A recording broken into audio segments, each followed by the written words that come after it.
Mission youth परवाज़ scheme के under जो exam हुआ था उसके बाद उसका रिज़ल्ट आया।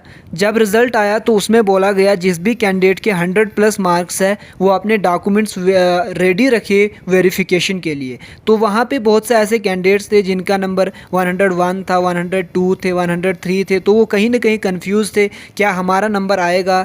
तो अब यहाँ पे आज मिशन यूथ की ही तरफ से जनरल सिलेक्शन लिस्ट यहाँ पे आउट कर दी गई है, जिसमें पूरी सिलेक्शन लिस्ट दी गई है कि जनरल में किन कैंडिडेट्स की सिलेक्शन हुई है, फीमेल्स की अलग से लिस्ट दे दी गई है, इसी तरह से वेटिंग लिस्ट भी दी गई है और उसके साथ साथ जो कोचिंग इंस्टीट्यूट का प्रेफरेंस देना है वो भी यहाँ पे उसके बारे में भी बोला गया है। यानी आपको डॉक्यूमेंट वेरिफिकेशन कौन कौन से डॉक्यूमेंट वेरिफिकेशन के लिए कौन कौन से डॉक्यूमेंट्स रिक्वायर्ड है, कौन कौन से कब जो कोचिंग इंस्टीट्यूशंस है वो आपको सेलेक्ट करने हैं, क्या कुछ चीज़ें ओवरऑल रहने वाली है, आपके जो सारे डाउट्स परवाज़ स्कीम के रिलेटेड है वो यहाँ पे क्लियर होने वाले हैं। क्या हॉस्टल फैसिलिटी यहाँ को इंसेंटिव्स वगैरह दिए जाएंगे और इसके अलावा क्या जीएस ही खाली पढ़ाई जाएगी या ऑप्शनल सब्जेक्ट के बारे में भी बोला गया है। ये सारी चीज़ें आज इस वीडियो में हम डिस्कस करने वाले हैं, तो वीडियो के साथ एंड तक बने रहिए। बहुत ज़्यादा इंपॉर्टेंट रहने वाला है जो भी परवाज़ स्कीम के अंडर यहाँ पे जिनके भी 100 से ऊपर मार्क्स है।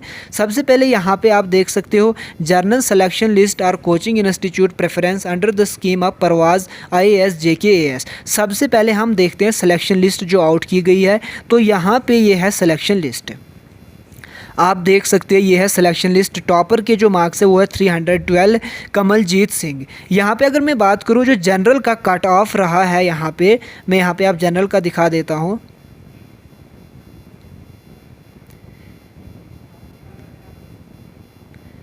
Just a minute. Around 900 candidates general में उन्होंने सेलेक्ट किए हैं। तो अगर मैं इनकी कट ऑफ की यहाँ पे बात करूँ तो अराउंड 137, यानी जनरल कैटेगरी में जिसके भी 137 या 137 से ज़्यादा मार्क्स है उनकी यहाँ पे सिलेक्शन हो गई है कोचिंग के लिए जो अवेल की जाएगी अंडर मिशन यूथ परवाज़ स्कीम के तहत। इसी तरह से ये है जनरल सिलेक्शन लिस्ट। जो फीमेल की सिलेक्शन लिस्ट है वो अलग से है। यहाँ पे आप देख सकते हो selection list of female candidates under special Kota for female candidates. जो फीमेल कैंडिडेट्स के लिए स्पेशल कोटा है, तो यहाँ पे यानी जो जनरल में नहीं आएंगी यानी जिसके 137 नंबर से कम गर्ल्स में होंगे तो उनके नेम यहाँ पे आप देख सकते हो। इनकी भी सिलेक्शन लिस्ट जो है सिलेक्शन हो चुकी है। यहाँ पे अगर मैं देखूँ जो पर्टिकुलरली फ़ीमेल कैंडिडेट्स के लिए कट ऑफ हुआ है वो कितना हुआ है, यहाँ पर आप देख सकते हैं वो हुआ है यहाँ पे बहुत कम हुआ है, 100 से भी कम हुआ है फीमेल्स का यहाँ पे कट ऑफ। ये आप देख सकते हैं 73, यानी फीमेल कैंडिडेट्स का जिसका भी 73 से ज़्यादा नंबर है वो यहाँ पे सेलेक्ट हो चुकी है। और इसके अलावा इतना ही नहीं, इनमें से बहुत से ऐसे कैंडिडेट्स हैं जो जाते ही नहीं है, जो डॉक्यूमेंट वेरीफाई ही नहीं कराते हैं। तो जो इसके अलावा जो ये दो सिलेक्शन लिस्ट है, एक जनरल सिलेक्शन लिस्ट, एक फ़ीमेल कैंडिडेट्स के लिए जो सिलेक्शन लिस्ट है, इसके अलावा एक वेटिंग लिस्ट भी यहाँ पर हमें देखने को मिलती है। तो बहुत ज़्यादा चांसेस है कि जो वेटिंग में कैंडिडेट्स है उनकी भी यहाँ पर सिलेक्शन हो जाएगी, क्योंकि बहुत से ऐसे कैंडिडेट्स होते हैं जो नहीं जाते हैं, जो ड्यू टू सम रीजंस नहीं जा पाते हैं। तो हम एक बार वेटिंग लिस्ट भी यहाँ पे देख लेते हैं। तो यह है वेटिंग लिस्ट जनरल कैटेगरी की। यहाँ पे आप देख सकते हो वेटिंग लिस्ट में अगर मैं बात करूँ कट ऑफ की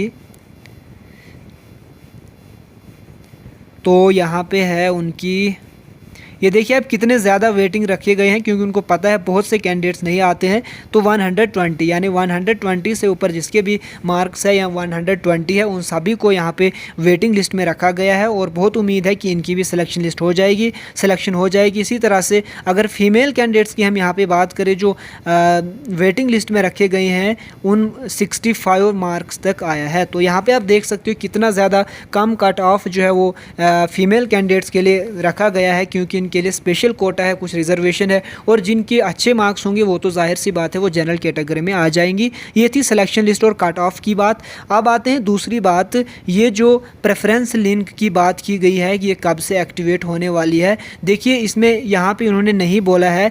देखिए अब यहाँ पे हमें इसी ऑफिशियल वेबसाइट पे जो कोचिंग इंस्टीट्यूट है जम्मू में और श्रीनगर में, जो अच्छे वाले कोचिंग सेंटर है, बहुत अच्छे कोचिंग सेंटर्स में कोचिंग दी जाती है, वो उन कोचिंग सेंटर्स की लिस्ट यहाँ पे हमें देखने को मिल जाएगी इसी ऑफिशियल वेबसाइट पे। अभी वो लिंक एक्टिवेट नहीं हुई है, जल्दी हो जाएगी, आज या कल हो जाएगी, इसमें यहाँ तक नहीं बोला है कि कब होगी, लेकिन ये अभी हो जाएगी क्योंकि 1 अक्टूबर से पहले पहले हमें प्रेफरेंस देना है। अब देखिए प्रेफरेंस कैसे देना है, हमें इसी लिंक पे यहाँ ऑफिशियल वेबसाइट ऑफ जो मिशन परवाज़ है वहाँ जाना है। वहाँ पे हमें एक लिंक मिलेगी, लिंक में जब हम एंटर करेंगे वहाँ पे हमें कोचिंग इंस्टीट्यूट्स के नाम दिए जाएंगे, तो हम वहाँ पे first preference, second preference, third preference, fourth preference दे सकते हैं, जैसे जैसे हमें जो जो कोचिंग सेंटर अच्छे लगेंगे। फिर हमारा जो प्रेफरेंस होगा, प्रेफरेंस कम मेरिट बेसिस पे हमें उन प्रेफरेंसेस में से एक कोचिंग सेंटर अलॉट किया जाएगा, फिर उसी कोचिंग सेंटर में हमें कोचिंग दी जाएगी। तो ये था इम्पॉर्टेंट प्रेफरेंस के रिलेटेड।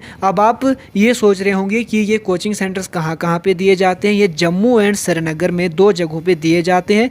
यूजुअली हो सकता है इस साल कुछ चेंज भी हो, लेकिन यूजुअली जम्मू एंड श्रीनगर में ही जो रिकॉग्नाइज्ड इंस्टीट्यूट्स होते हैं वहाँ पे ही ये कोचिंग सेंटर्स अलॉट किए जाते हैं। दूसरी बात, बहुत से कैंडिडेट्स बोल रहे थे क्या जीएस की ही खाली कोचिंग दी जाएगी, ऐसा बिल्कुल नहीं है। इस साल जो है वो ऑप्शनल की कोचिंग भी यहाँ पे दी गई है, दी जाएगी। जैसे आप देख सकते हो जो इम्पैनलमेंट वाला नोटिफिकेशन है उसमें आप देख लीजिए, उस दिन में मैंने आपको बोला था, अगेन अगर आप वहाँ पे जाके चेक करना चाहोगे वहाँ पे क्लियरली मेंशन्ड है कि जो भी प्रेजेंटेशन के लिए इंस्टीट्यूशंस आएंगे, क्योंकि इंस्टीट्यूशंस के साथ नेगोशिएशन करना है, इम्पैनलमेंट प्रोसेस कंप्लीट करना था, तो जो भी इंस्टीट्यूशंस प्रेजेंटेशन के लिए आए उन्होंने क्या क्या डाटा शेयर किया। पहला उन्होंने बोला कि हम क्या कुछ यहाँ पे इंफ्रास्ट्रक्चर दे रहे हैं, कितनी हमारे यहाँ सीटिंग कैपेसिटी है, तो ये सारी चीज़ें। उसके अलावा उन्होंने ये भी बोला कि जो ऑप्शनल सब्जेक्ट्स हैं उनके लिए आपने किस तरह की फैकल्टी रखी है। अब अगर इस तरह का यहाँ पे उनसे पूछा गया तो जाहिर सी बात है जो ऑप्शनल सब्जेक्ट की सुविधा है या प्रोविज़न है वो भी यहाँ पे दी जाएगी, यानी आपको बहुत ही अच्छी IAS या JKAS की कोचिंग देखने को मिल जाएगी। सिंपल से अगर मैं यहाँ पे बात करूँ, आपको GS का कंप्लीट कराया जाएगा, उसके साथ साथ आपका ऑप्शनल भी तैयार हो जाएगा। तो आप खुद ही सोचिए कितनी ज़्यादा बेनिफिशियल ये रहने वाली है। जिन भी कैंडिडेट्स का इस पे नाम है उन सभी को कंग्रेचुलेशंस, क्योंकि ये आपके लिए बहुत अच्छी अपॉर्चुनिटी है। अगर आपको आप इस सिचुएशन में हो कि आप जा सकते हो तो ज़रूर जाइएगा। मैं आपको ये यहाँ पे ज़रूर एक सजेशन दूंगा, तो ज़रूर जाइएगा आप, क्योंकि इसमें आपको बहुत ज़्यादा बेनिफिट और ऑप्शनल भी इंक्लूडेड है। पिछले साल ऑप्शनल के बारे में कुछ नहीं बोला गया था, लेकिन इस साल ऑप्शनल की भी यहाँ पे कोचिंग दी जाएगी। रही बात इंसेंटिव्स, हॉस्टल फैसिलिटी की, वो कोई भी बात नहीं की गई है, यानी आपको खुद से जो रहना है, खाना है, पीना है, वो आपको खुद से करना है, खाली आपको कोचिंग दी जाएगी। कोचिंग भी बहुत है, अराउंड अगर मैं आपको बोलूँ ये कोचिंग ऑप्शनल को लेके 2 लाख के आसपास आपको फ़ीस होगी, या 1.5 लाख या 1 लाख के आसपास इतनी फ़ीस आप पे करते अगर आप ऐसे जाते। बहुत चीज़ें आपको गाइडेंस मिल जाएगी, राइट स्ट्रैटेजी मिल जाएगी, बहुत सा बेनिफिट आपको रहने वाला है। तो ज़रूर इस अपॉर्चुनिटी को अवेल कीजिए। और जो भी चीज़ें यहाँ पे बोली गई है, तो इसके अलावा और भी चीज़ें यहाँ पे हैं वो भी हम डिस्कस कर लेंगे। तो यहाँ पे बोला है कि जो कैंडिडेट्स है वो यहाँ पे ये वाले डॉक्यूमेंट्स के साथ आ जाए। तो ये डॉक्यूमेंट वेरिफिकेशन कब करानी है, देखिए हम पहले यहाँ पे प्रेफरेंस देंगे, प्रेफरेंस के बाद एक नोटिफिकेशन आएगी, उसमें हमें बोला जाएगा कि आपको कौन सा कोचिंग इंस्टीट्यूट अलॉट हुआ है। सपोज़ आप यहाँ पे ए इंसान हो, आपको जो है वो Z इंस्टीट्यूट अलॉट हुआ है। अब आपको क्या करना है, Z इंस्टीट्यूट में जाना है, डेट दी जाएगी कि कब तक जाना है, वो अलग से नोटिफिकेशन आपको आ जाएगी। पहले आपको इंस्टीट्यूट अलॉट किया जाएगा, फिर उस इंस्टीट्यूट में आपको इन सभी डॉक्यूमेंट्स को, ओरिजिनल डॉक्यूमेंट्स को लेके जाना है। डेट ऑफ बर्थ सर्टिफिकेट को लेके जाना है। डेट ऑफ बर्थ सर्टिफिकेट आप 10th क्लास का डिप्लोमा या मार्क्स कार्ड ले सकते हो। इसी तरह से आप डिग्री ले सकते हो, ग्रेजुएशन की, डोमिसाइल सर्टिफिकेट जो आपने बनाई होगी, इनकम सर्टिफिकेट अगर आपने नहीं बनाई है तो आप अभी बना लीजिएगा। इसी तरह से फ़ोटो आइडेंटिटी प्रूफ आप ले लीजिएगा। इसी तरह से अगर आपने प्रिलिमिनरी एग्जामिनेशन कोई पास किया है तो उसकी कॉपी आप ले लीजिए, नहीं किया है तो सिलेक्शन लिस्ट में आपका नंबर है तो इसको लेने की ज़रूरत नहीं है। इसी तरह से आप एफिडेविट एक आपको लेना है फर्स्ट क्लास मैजिस्ट्रेट से, जो एनेक्जर ए में यहाँ पे दिया गया है उसके अकॉर्डिंग, ये वाला, ठीक है। ये आपको निकालना है बाहर कंप्यूटर से, उसके बाद आपको ये अटेस्ट कराना है फर्स्ट क्लास मैजिस्ट्रेट से, चाहे आप जज से करिए या आप तहसीलदार वगैरह से, जो आपकी मर्ज़ी है, जो आपको कन्वीनियंट लगता है। इसी तरह से और कौन सी है, और एडमिशन फॉर्म आपको एक लेना है जो एनेक्जर बी में यहाँ पे दिया हुआ है, ये वाला, ठीक। ठीक है, ये 2 चीज़ें आपको लेनी है इसके अलावा, और जो अपने डॉक्यूमेंट्स होंगे वो सारे आपको सेल्फ अटेस्टेड होने चाहिए। तो ये इंपॉर्टेंट चीज़ें थी यहाँ पे जो मैंने आपके साथ डिस्कस किया। आई होप जितने भी मिशन परवाज़ या मिशन यूथ के अंडर जो परवाज़ स्कीम है उसके रिलेटेड जितने भी आपके डाउट्स थे वो सारे आई होप क्लियर हुए होंगे। फिर भी अगर कोई डाउट रह जाता है तो आप ज़रूर कमेंट बॉक्स में लिखिए, मैं वो भी सॉल्व करने की या उस पर भी आंसर करने की कोशिश करूँगा। आज की वीडियो में इतना ही रखते हैं। All the best, thank you so much.